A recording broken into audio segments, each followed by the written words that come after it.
Hello everyone, it's Lucas from Altus.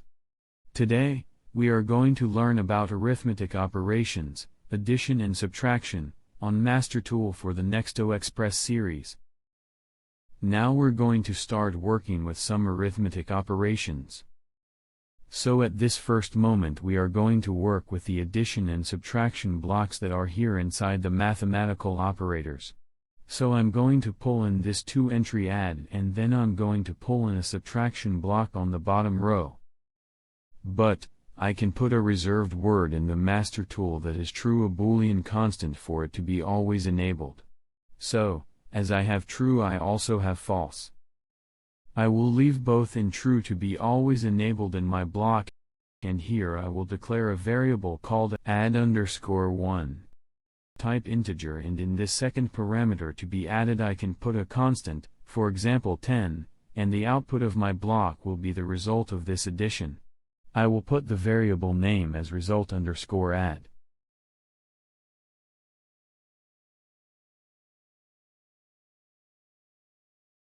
Here I will put sub_1 and a constant of 10 too, so it will always be subtracting from 10.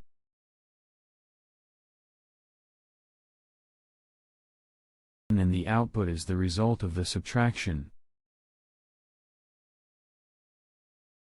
that I can already put in communication, login.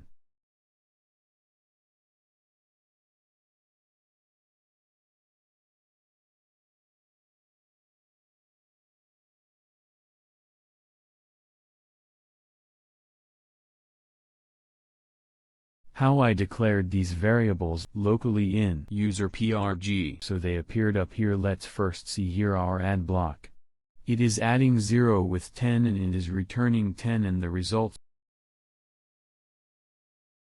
So if I come here in prepared value of my variable add1 and put more 10 for example and write the value through the control plus F7, the result is now 20.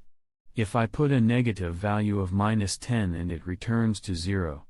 And the subtraction is already being done, the subtraction of 0 minus 10, the result is -10. So if I put a value greater than 10 like 20, the result is 10. Don't forget to follow Altus channels on Facebook and YouTube. Thanks everyone, see you next time.